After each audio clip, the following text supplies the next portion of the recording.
मुसलमान और मुसलमान का मकसद ये मुसलसल जद्दोजहद का नाम है।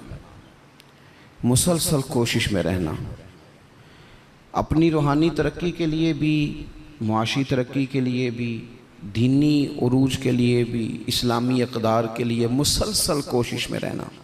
मुसलसल दूसरों को लेके चलने के लिए, दूसरों को पैगाम हक़ देने के लिए, कुफ्र को पैगाम दीन देने के लिए, गलबा इस्लाम के लिए मुसलसल जद्दोजहद करना, ये मुसलमान को अल्लाह तबारक व तआला और उसके प्यारे हबीब अलैहिस्सलाम की तरफ से मकसद दिया गया है।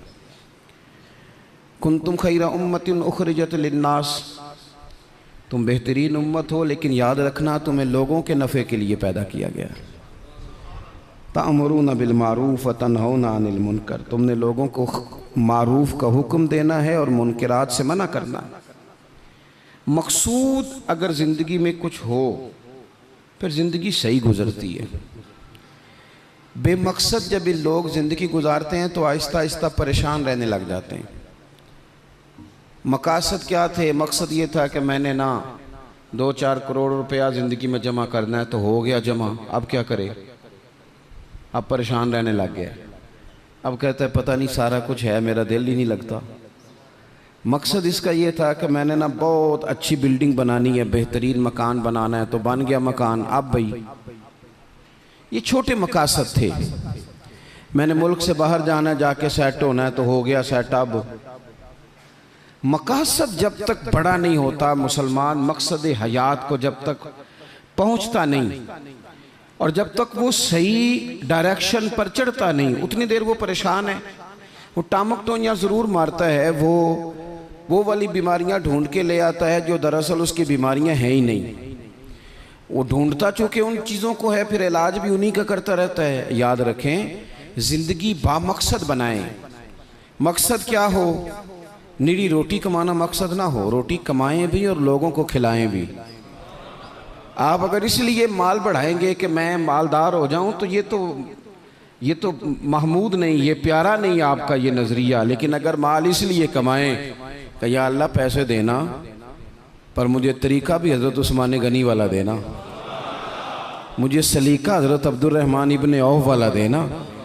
आप अगर मकासद के तहत ज़िंदगी गुजारेंगे तो बेचैन नहीं रहेंगे। अगर आपका कोई मकसद है, आप अगर सहाबाए किराम अलैहिम रिदवान की मुक़द्दस ज़िंदगियों को देखें तो कोई मकसद था, कुछ पीछे था जिसके लिए वो जद्दोजहद कर रहे थे। हज़रत मौला अली शेर खुदा करमल्लाहु ताला वजहुल करीम, एक बात करता हूँ, एक मिसाल देता हूँ। हज़रत अली शेर खुदा का शुमार बज़ाहिर अभी बच्चों में होता था जब कलमा पड़ा, और जब सारी बरादरी इकट्ठी थी और हुजूर ने फरमाया मैं अल्लाह का रसूल हूँ, कौन कौन मेरे साथ दीन की मदद करेगा, कौन मुश्किल वक्त में हिफाजत करेगा, तो सब चुप रहे। हज़रत अली उठ के खड़े हो गए, कहा या रसूल अल्लाह, मैं मुहाफिज भी बनूंगा और दीन का मददगार भी बनूंगा। अब एक मकसद बना लिया है कि मैंने तलवार लेनी है, मैंने दीन की हिफाजत करनी है, मैंने ये काम करना। एक मकसद तो है ना यार, एक प्रोग्राम बना लिया है। अब हज़रत मौला अली शेर खुदा हर मैदान में पहली सफ़ में नज़र आए।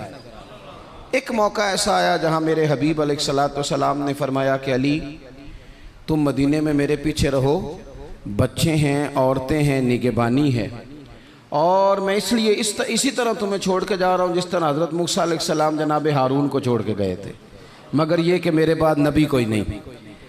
एक मौके पर सिर्फ छोड़ के गए, जिहाद पे साथ नहीं लेके गए, तो हज़रत अली रोने लगे। अल्लाह करे आपको समझ आए मेरी बात की। बच्चा हमारा भी रोता है, पर वो कहता है मैंने सैर के लिए जाना है। मकसूद कुछ और बना लिया है ना। पैसे हमारे बच्चे भी मांगते हैं, पर वो कहते हैं कि टूर जा रहा है, मैंने साथ जाना है। हमें भी रोना आता है कई दफ़ा, लेकिन वो जो पार्टी हमने काबू करनी थी वो कोई और करके ले गया। ये तो ग्राहक मेरा था, ये दाएं बाएं कैसे निकल गया। रोना तक आ जाता है, उनका भी रोना था। अर्ज़ की या रसूलल्लाह सल्लल्लाहु अलैहि वसल्लम, आप मुझे बच्चों और औरतों पर छोड़ कर जा रहे हैं? तो हुज़ूर सल्लल्लाहु ताला अलैहि वसल्लम ने फरमाया, अली उसी तरह छोड़ के जा रहा हूँ जिस तरह हज़रत हारून को जनाब मूसा कलीम छोड़ के गए थे। भाई एक मकसूद था कि मैंने मैदान में रहना है, एक इरादा किया था, एक प्रोग्राम बनाया था, फिर सारी ज़िंदगी वो मैदान में रहे। उनको जब खंजर लगा ना कूफे की जामे मस्जिद के करीब, तो बंदे को तकलीफ़ होती है तो वो हाय करता है, बेटे को आवाज़ देता है, नसीहतें लिखवाता है। लेकिन मौला अली को खंजर लगा तो क्या कहते हैं? कहते हैं फुज़्तु बिरब्बिल काबा, लो भाई लोगो रब्बे काबा की कसम आज मैं कामयाब हो गया हूँ। एक मकसूद बनाया था ना, आज मैं उस मकसूद तक पहुँच गया हूँ। यार कोई मकसद तो हो। लो सुनो बात, बुखारी में मौजूद है। एक खातून थी जो मस्जिद नबवी शरीफ में झाड़ू देती थी। मुश्किल काम है? चलें आप बताएं मुझे, मस्जिद के अंदर झाड़ू देना आसान है कि मस्जिद का सदर बनना आसान है? नहीं, सदर बनना ही सौखा दे, इसलिए कि सदर बन के करना कुछ नहीं ना, आर्डर ही जारी करना है। इल्ला माशाअल्लाह अच्छे लोगों की बात नहीं करता। इसलिए अच्छा ज़्यादा अजर वाला काम तो ये ना कि अल्लाह का घर साफ किया जाए। मैंने तो उलमा से कई जगह कहा है कि इस ओहदे का ना आप कोई नाम बदल दें, इस सीट का निगरान कर दें, सरपरस्त कर दें। क्योंकि जब सदर आप कह देते हैं ना, तो सदर पाकिस्तान का सबसे बड़ा आइनी ओहदा है, और सदर अगर बाइख्तियार हो तो पहला काम असेंबलियाँ तोड़ने का करता है, तो फिर मुश्किल हो जाएगी। एक खातून मस्जिद नबवी शरीफ में झाड़ू देती थी। कोई मकसद तो है ना यार, यानी जुमे वाले दिन मैंने झाड़ू देना है, कोई मकसद तो है। मैंने यार अल्लाह के घर, अल्लाह का घर समझ के, कमेटी की मस्जिद समझ के नहीं, महल्ले की मस्जिद समझ के नहीं, रब का घर समझ के मैंने यार वो वाशरूम साफ करने हैं जिनके अंदर लोग गुजरते हैं और नमाज के लिए अपने आप को तैयार करके लोग वुजू से फारिग होकर के आते हैं। एक मकसूद है, एक इरादा कर लिया है, कोई प्रोग्राम तो हो। ऐसे मुहम्मल फजूल वक्त गुजरता जाए। यानी हमारे यहाँ ना कुछ लोग कहते हैं मैं बोर बड़ा होता हूँ। आपने नाराज़ नहीं होना, मैं सैकड़ों और हज़ारों लोगों को जानता हूँ जो उनसे पूछना क्या कर रहे हैं तो कहते हैं टाइम पास कर रहा हूँ। तो मैं कहता हूँ आपने टाइम को बिल्कुल फजूल समझ लिया है। क्या समझते हैं आप? ज़िंदगी के लम्हात इतने फारिग हैं। और नबी पाक सल्लल्लाहु अलैहि वसल्लम ने फरमाया दो नेमतें ऐसी हैं जिनके बारे में बहुत सारे लोग धोखे में। दो नेमतें, नेमतें का हुजूर ने, नेमतान, दो नेमतें ऐसी हैं जिसके बारे में लोग धोखे में पड़ गए। उन्हें समझ ही नहीं आई कि हमारे पास नेमत या रसूलल्लाह कौन सी? हुजूर ने फरमाया एक सेहत और एक फुर्सत, एक सेहत और एक फुर्सत। अल्लाह ने फारिग वक्त दिया था कि बहुत सारे कुरान पाक पढ़ सकता था, दरूद पाक पढ़ सकता था, कोई काम कर सकता था, लेकिन बस उस चौक में गुजर गया, उस गली में वक्त गुजर गया, फलाने की बातें करते वक्त गुजर गया, मेलों ठेलों में गुजर गया, शुगल मेलों में गुजर गया, कोई ठंडे इलाके की सैर में गुजर गया, जो बचा था वो मोबाइल पे गुजर गया। बीत गए औकात हमारे। कोई मकसूद है मेरे अजीज? मस्जिद में झाड़ू देती है खातून, बीमार हो गई लेकिन बामकसद जिंदगी गुजार रही थी ना। उसने किसी न किसी तरीके से अपने आप को मदीने वाले महबूब के दीन से जोड़ लिया था। झाड़ू देती थी मस्जिद में, बीमार हो गई। कुर्बान जाएं रसूल कायनात यानी अल्लाह की रहमत कामिला, हुजूर खुद चल के तीमारदारी करने तशरीफ ले गए और फरमाया अगर ये इंतकाल कर जाए तो मुझे खबर ज़रूर करना। सहाबा फरमाते हैं रात का वक्त था, ठंड का मौसम था और हुक्म भी ये था कि जब कोई इंतकाल कर जाए तो जल्दी तदफीन कर दो। हमने हुजूर को तकलीफ़ देना मुनासिब न समझा, गुस्ल कफन का बंदोबस्त हुआ, जनाजा पड़ा, दफन कर दिया। इसने कुछ किया है, इसने ना दीन के साथ कुछ ताल्लुक़ बनाया है। अल्लाह हमारा भी नाम झाड़ू देने वालों में लिख दे। कोई ताल्लुक़ तो इसने बनाया है ना, कहीं किसी कोने में जाके इसने रिश्ता दीन से जोड़ा है। हुजूर सैयद आलम अलैहिस्सलाम सुबह तशरीफ लाए तो सारा कुछ जानने वाले महबूब पूछने लगे तुमने मुझे बताया क्यों नहीं? ये भी एजाज के लिए है, वरना अल्लमा का मालम तकुन तालम। हुजूर सैयद आलम अलैहिस्सलाम ने फरमाया क्यों नहीं बताया? कुर्बान जाएं, मर जाने को जी चाहता है इस अदा पर, सारी कायनात जाए हुजूर के रोज़े नूर पर। और नबी पाक ने पूछा बताया क्यों नहीं? या रसूलल्लाह रात थी, तकलीफ देना मुनासिब नहीं समझा। ओ बूढ़ी अम्मा तेरे नसीबों पे हमारे माँ बाप कुर्बान हो। हुजूर फरमाने लगे मुझे बताओ उसकी कब्र कहाँ है? मैं यानी हुजूर किसी की कब्र पे आ जाए, अल्लाह की सारी रहमतें आ गई। करीम महबूब अलैहिस्सलाम कब्र पे गए। वैसे तो दूसरा जनाजा जायज़ नहीं, एक ही शर्त में जायज़ है कि अगर वारिस ने नहीं पढ़ा तो दूसरा जनाजा पढ़ा जा सकता है, लेकिन हुजूर तो खुद वारिस है ना सारी उम्मत के, और हुजूर इख्तियार रखते हैं, शारे हैं। हुजूर कब्र पे गए, यही बड़ी बात थी कि हुजूर उसकी कब्र पे चले गए, लेकिन कब्र पे खड़े होके हुजूर ने फरमाया दोबारा सफ़े बनाओ भाई, मैं दोबारा जनाजा पढ़ाऊंगा। क्योंकि कोई मकसद तो था ना, ये मस्जिद में झाड़ू देती थी। आखिरी वेले मेरी आखियां राह तकना है तेरा, तेरा ते कुछ भी नहीं जाना सजना, पा जावें जे फेरा ते सौखा निकले सावे जहूरी, जे वेख लवा मुख तेरा। हुजूर तशरीफ ले आए, खुद तशरीफ ले आए और कब्र मुबारक पर खड़े होके दोबारा जनाजा पढ़ाए। नौजवानों, बड़ा वक्त ज़ाया हो गया, बड़ा। हमने ज़िंदगी में जो सबसे ज़्यादा चीज़ ज़ाया की है वो वक्त है। याद रखना, मुझे न बताना, किसी दोस्त को न बताना, लेकिन अपने आप से ज़रूर सवाल करना कि ज़िंदगी में हमें जितनी नाकामियाँ मिली हैं ना, उसकी असल वजह यह है कि हमने वक्त ज़ाया किया है, और बड़ा ज़ाया किया है। हम एक तो मकसद नहीं बना सके, दूसरा अपने वक्त को सही मैनेज नहीं कर सके। हम बड़ा कुछ कर सकते थे, अल्लाह तबारक व तआला ने सलाहियत दी थी, बहुत सारे काम हम अपने ज़िम्मे लेते तो कर जाते, लेकिन वक्त ज़ाया किया। इमाम बहकी ने हदीस लिखी है, मेरे रसूल पाक सल्लल्लाहु ताला अलैहि वसल्लम ने इरशाद फरमाया, जब सुबह दिन चढ़ता है ना तो दिन ऐलान करता है, वो दिन ऐलान करता है, कहता है मैं आज आया हूँ, आज के बाद नहीं आऊँगा, आज के बाद नहीं आऊँगा। कुछ करना है तो कर लो, आज जो दिन आया है ना, आज ये क़यामत तक दोबारा वापिस नहीं आएगा। कुछ कर लो। जिसने आज तिलावत नहीं की उसका ये दिन बगैर तिलावत के गुजर गया।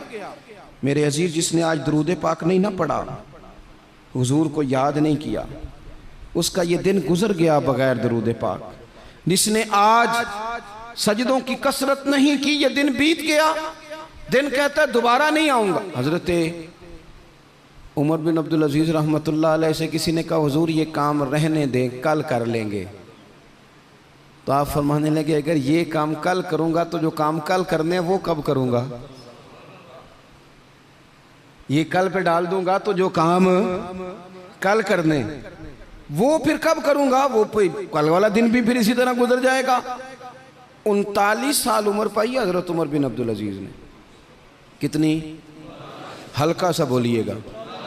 1 कम 40, 1 कम 40, 39 साल उम्र। पिछले बादशाह जालिम थे, ये उनके जुल्म बिद हो गए। आवाम के साथ बड़ी जगह पे वो खैर नहीं कर पाते थे, जनाब उमर वो खैर भी कर गए। हज़रत उमर बिन अब्दुल अजीज़ रहमतुल्लाह अलैह सारा हुकूमत का नक्शा भी बदल गए। ये 20 कुरान भी पढ़ गए और करोड़ों दफ़ा मदीने वाले पे दुरूद व सलाम भी भेज के चले गए। उम्र 39 साल पाई, उम्र 39 साल पाई।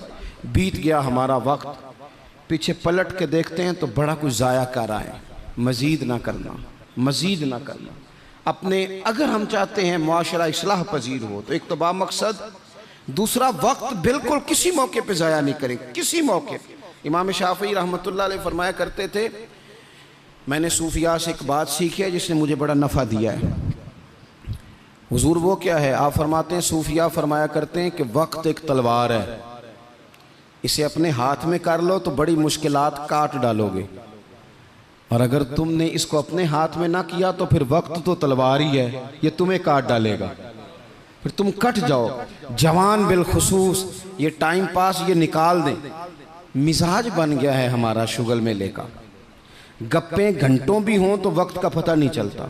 शुगल मेले का, मैं आपको पता है हम गुलाम हैं औलिया के, हम सूफिया के नज़रियात को कुरान और सुन्नत की तर्जुमानी समझते हैं। लेकिन ये कि आपने नहीं देखा होगा कि 20 लोग इकट्ठे होकर किसी जगह एक गली से निकले हों, कोई पूछे किधर जा रहे हो तो कहें हम जुमा पढ़ने जा रहे हैं मस्जिद में। 20 होके नहीं निकलते। लेकिन अगर ठंडे इलाके में सैर करने जाना हो तो 20 की बस भर जाती है कि नहीं? अगर कहीं फलानी जगह मेला लगा हुआ है तो फिर 2-3 गलियों से बसें भर जाती हैं कि नहीं? मैं अक्सर कहता हूँ कि आपने शुगल मेला बना लिया है मज़ारात को। शुगल मेला सारे रास्ते में नमाज नहीं पढ़ी, क्या मिजाज, वक्त को जाया कर रहे हैं और बड़ा ज्यादा कर रहे हैं, और ये पलट कर हाथ नहीं आएगा। जिन लोगों ने काम किया, हमारा हजार हा इख्तलाफ है यूरोप के साथ, पर ये बात तो मान जाओ ना, उन्होंने अपना वक्त मैनेज कर लिया है, मैनेज कर लिया। हम अभी तक हैं, बहुत सारी चीजें हैं, नारों में जिंदा हैं, उन्होंने मैनेज तो किया है। तीसरी बात मेरे अजीज इस्लाह माशरा के लिए जो बड़ी अहम और बड़ी ज़रूरी है, वो ये है कि तरजीहात का तायुन करें ज़िंदगी में। मेरी दरअसल तरजीह क्या है, असल मकसूद क्या है। ये हमारे मजहबी इज्तिमात होते हैं, मुझसे लोग वक्त लेने के लिए आते हैं, बड़े अच्छे लोग होते हैं, खैर के लिए आए हैं, वरना हमें कौन पूछता है। तो मैं कई दफ़ा पूछता हूँ दोस्तों से कि जो आप महफिल करा रहे हैं तो कोई पस मंज़र भी तो बयान करें ना, मकसूद क्या है।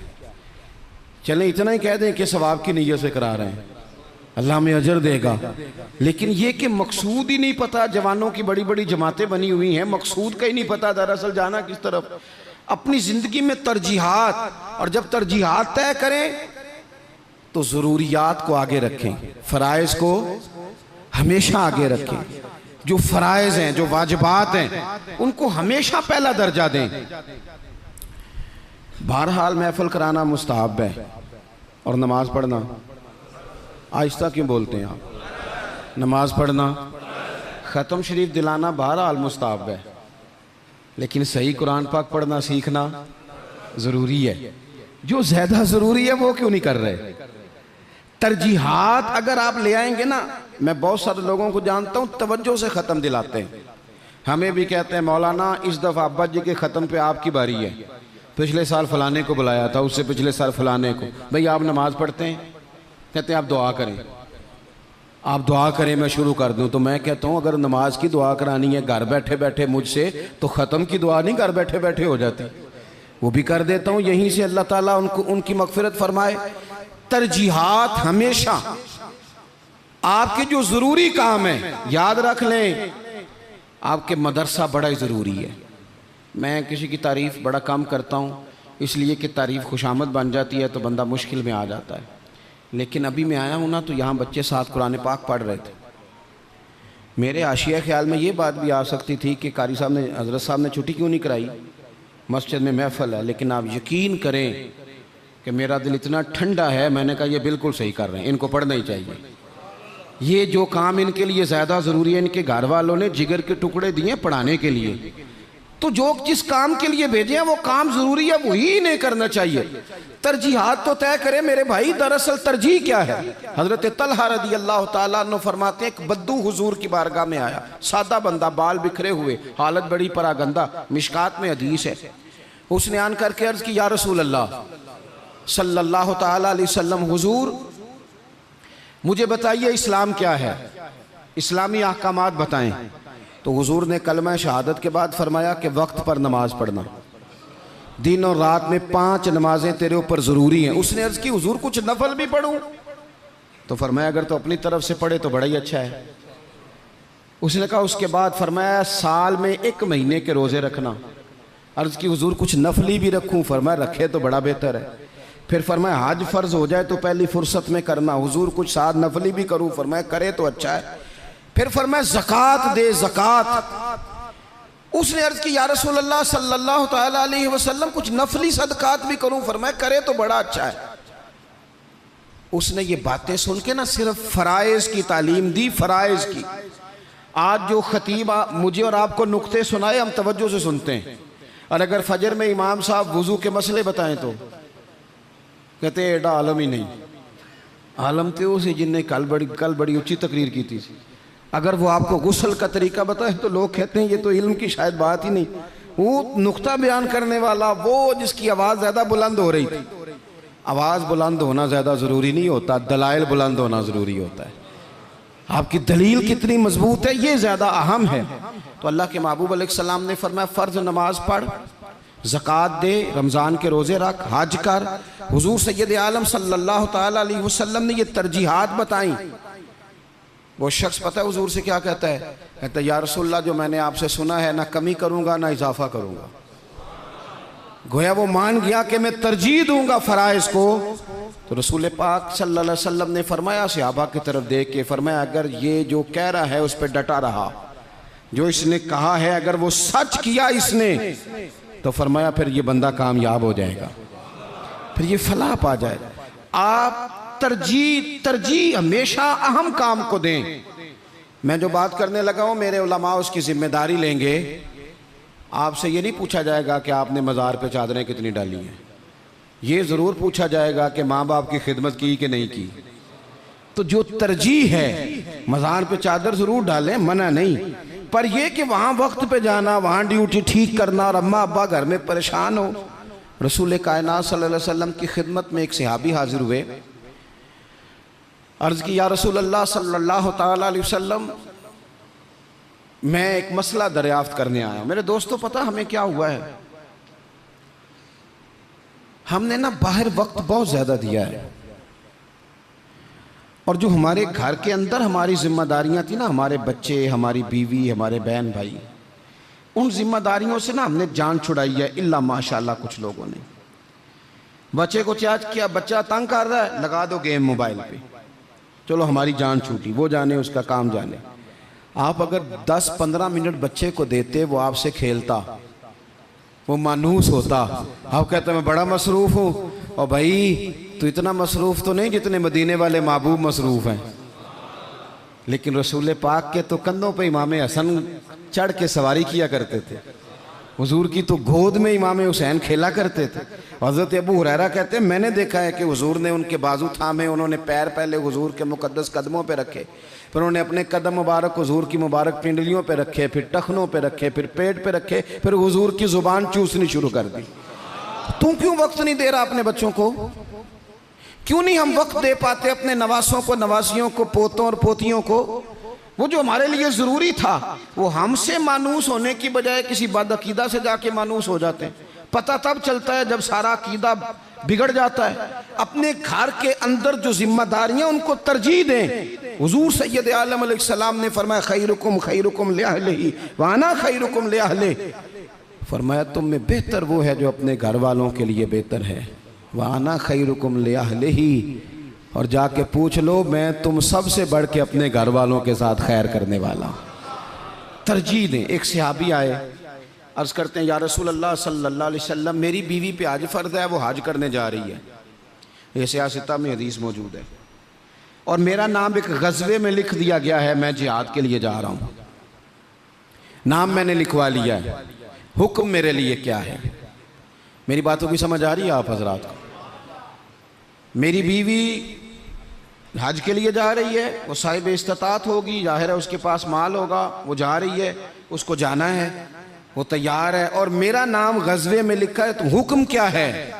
देर नहीं लगाई रसूल पाक ने, हुजूर फरमाने लगे तो अपना नाम गज़वे वाली लिस्ट से कटा, जिहाद पे ना जा, बल्कि तू महरम बनकर अपनी बीवी के साथ हज करने जा।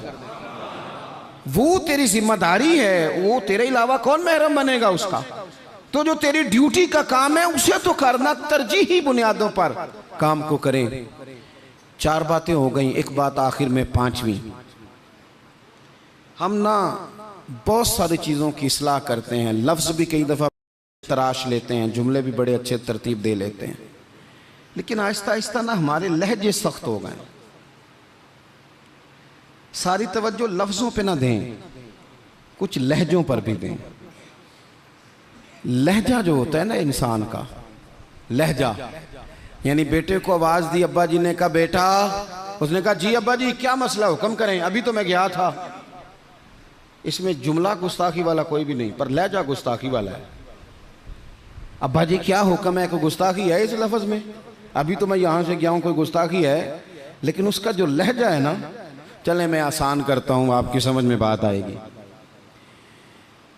कुरान पाक में हज़रत लुकमान अपने साहिबजादे से बातें करते हैं, और वो सूरह लुकमान की बिल्कुल इब्तदा में वो आयात मौजूद हैं। तो हज़रत लुकमान ने ना अपने बेटे को जो नसीहतें की, एक नसीहत ये भी की थी, कहा वला तुसग़िर खद्दक लिन्नास, बेटा लोगों से रुखसार टेढ़ा करके बात ना करना, मुंह टेढ़ा करके तुरशरुई के साथ बात ना करना। तुरशरुई, वो बूढ़ा ससुर, बूढ़ी सास बहू से कहती है पुत्र रोटी लाना, तो रोटी लाई है तो उसने ज़ोर से बर्तन पटका है ज़मीन पे, पानी डाला है तो जोर से रखा है, दरवाज़ा तलखी से बंद किया। बूढ़े थे बेचारे, बीमार थे, परेशान हो गए। शाम को बेटा आया तो रो पड़े। कहा पुत्र तेरी बीवी बड़ा परेशान करती है। तो उसने कहा अपनी बीवी से इधर आना। तो बीवी जवाब में पता क्या कहती है, तवज्जो है मेरी बात पर? वो कहती है अब्बा जी ने पूछो मैं आख्या की है। आख्या वाकई कुछ नहीं सुन। अगर वो लफ्ज बताना चाहे तो लफ्ज वाकई कोई उसने कहा ही नहीं, तो बताए कहां से? उसने वाकई कुछ नहीं कहा। अब्बा जी से पूछे मैंने, कहा क्या? अम्मा जी से पूछे मैंने, तो क्या बताए अब्बा जी? गिलास बोलेगा कि इसने तलखी से मुझे फेंका था, कि दरवाजा बोलेगा? अब वो जो तलखी है ना, वो रवैये की है।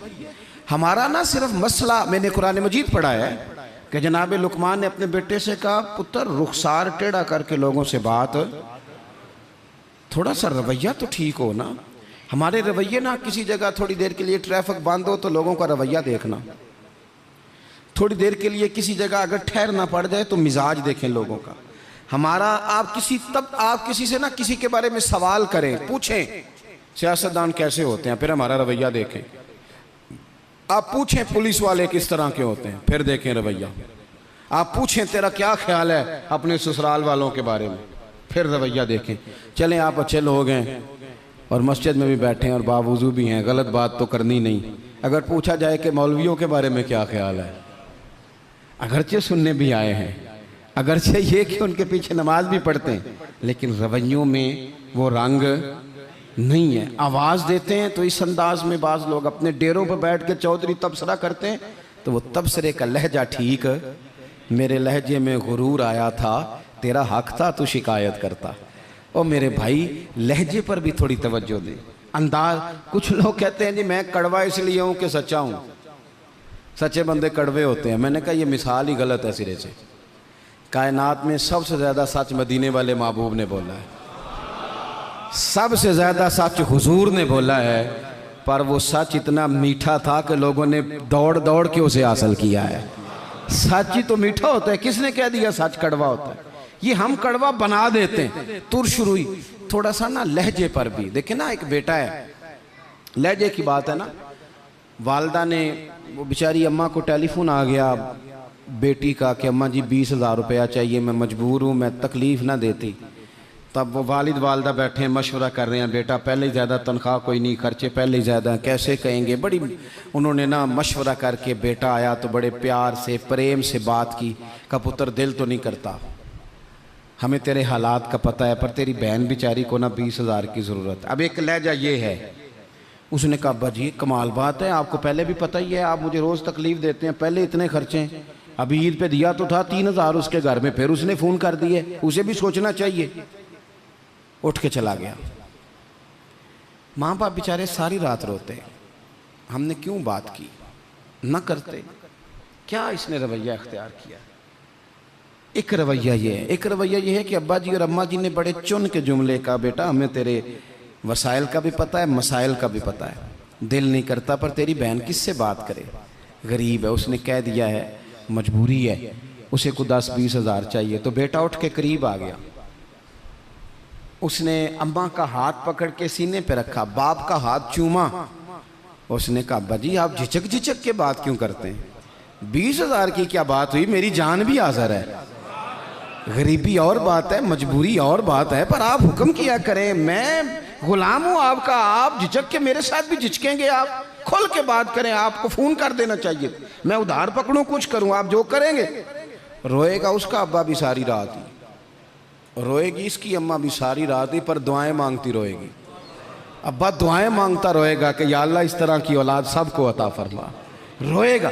रवैये, लहजे, अंदाज, गुफ्तगू, इसमें तब्दीली की ज़रूरत है, इसमें तब्दीली की ज़रूरत है।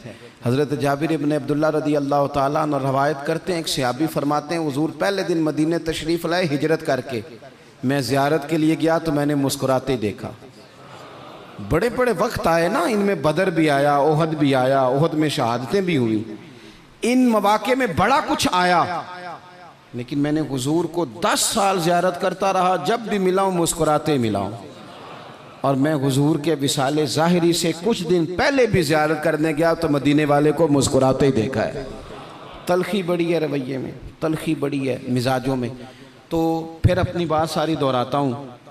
सबसे पहले तो ज़िंदगी बामकसद करें, बेमकसद ना बनाएं, वरना आप बिला वजह के परेशान रहेंगे। दूसरी बात ये कि उस बामकसद ज़िंदगी में फिर वक्त एक लम्हा भी ज़ाया ना करें। अपने सारे मामलात को तरतीब दें, उठना कितने बजे है, खाना कितने बजे। और बड़ी ज़िम्मेदारी से कह रहा हूँ, 2 दिन आपको फजर के दिन मुश्किल से उठना है। किसी के उठाए उठेंगे 2 या 3 दिन, या अलार्म आपको उठाएगा, तीसरे दिन इंशाअल्लाह ताला आपका दिमाग खुद ब खुद जाग जाएगा। अल्लाह ने मिजाज इस तरह का बनाया है इंसान का, तो वक्त नहीं ज़ाया करना। तीसरी बात यह कि तरजीहात का तयन करना है। तरजीहात का, जो फ़राइज़ हैं वो बहरहाल पहले हैं, जो वाजिबात हैं वो बहरहाल पहले हैं, जो हुकूकुल इबाद हैं वो बहरहाल। हज़रत अब्दुल्लाह इब्न अब्बास रज़ी अल्लाह तआला अन्हु मस्जिद में इतिकाफ़ बैठे हुए थे। तो एक बंदा आके मस्जिद में बड़ा परेशान होकर बैठ गया। तो फरमाया, ओ भाई क्या हुआ? कहने लगा, हुज़ूर बड़ा परेशान हूँ, एक बंदे का कर्ज़ देना है और मजबूर हूँ, दे नहीं पा रहा। आप फरमाने लगे, मैं तेरे लिए एक बात करूँ तो तेरा काम बनता है? उसने कहा, हुज़ूर अगर कर दें तो बड़ी बात है। इतिकाफ़ बैठे थे, जूते पहने मस्जिद से बाहर निकल आए। वो बंदा कहने लगा, हुज़ूर रुके रुके, शायद आपको याद नहीं रहा, आप इतिकाफ़ में हैं। तो हज़रत अब्दुल्लाह इब्न अब्बास रो पड़े और हुज़ूर की कब्र नूर की जानिब इशारा करके कहने लगे, ज़्यादा अरसा नहीं गुजरा, मैंने मदीने वाले हबीब से सुना है कि जो किसी भाई की एक मुश्किल हल कर दे, अल्लाह 10 एतिकाफ़ से ज़्यादा सवाब अता फरमाएगा। तो जो वक्त तरजीह तय करने का था, मैंने तय कर लिया। इस वक्त तरजीह तुझे मुश्किल से निकालना। हुकूकुल इबाद अगर तरजीह है तो उसे तय करें, फ़राइज़ तरजीह है तो उसे तय करें, और अपने रवैयों को अच्छा रखें। सब्र बड़ा हुसन है, सब्र में बड़ा कुछ पिन्हा हो जाएगा। बेसब्र आदमी चंद कदम भी नहीं चल सकेगा, थक जाएगा। ये चीज़ें ज़िंदगी में पैदा करें। उम्मीद है हमारी इस्लाह बड़ी करीब आ जाएगी। उम्मीद है कि बड़ी जल्दी हम उस रास्ते चले जाएंगे जो अल्लाह रसूल के कुर्ब की जानिब बढ़ता है। अल्लाह तबारक व तआला समझने की, अमल करने की, दीन की तरफ लौट आने की तौफीक अता फरमाए। आखिर दावा यानी अल्हम्दुलिल्लाह रब्बिल आलमीन। दुआ कर दें। अल्लाहुम्मा सल्लि अला सय्यिदिना व मौलाना मुहम्मदिन मअदनिल जूद वल करम व आलिहि व बारिक व सल्लिम। अल्लाह हमारी हाज़िरी को कबूलियत का शर्फ़ अता फरमा। जिन दोस्तों ने एहतमाम किया है उनकी कोशिश को, काविश को कबूल फरमा। ऐ कायनात के मालिक, हमारे गुनाह माफ़ फरमा, हमारी गलतियों से दरगुज़र फरमा, हमें नफ़े वाला इल्म अता फरमा, इखलास वाला अमल नसीब फरमा। ऐ अल्लाह, नेकी के रास्ते पे चलना हमारे लिए आसान बना दे। गुनाह और बदी से कल्बी नफ़रत अता फरमा दे। बीमारों को शिफा दे दे, मकरूज़ों को कर्ज़ों से रिहा कर दे, तंग दस्तों को वुस्अत रिज़्क़ दे दे। जो बेघर हैं उन्हें अपनी छत दे दे, जो बे औलाद हैं उन्हें साहिब औलाद कर दे। औलाद वालों की औलाद को फरमा बरदार बना दे। हमारा ख़ात्मा बिल खैर फरमा, हमारा ख़ात्मा बिल ईमान फरमा। पर्दा पोशी नसीब फरमा, पर्दा पोशी नसीब फरमा। रब्बिग़फिर वरहम व अन्त खैरुर राहिमीन। व सल्लल्लाहु तआला अला हबीबिही सय्यिदिना व मौलाना मुहम्मदिन। अस्सलाम।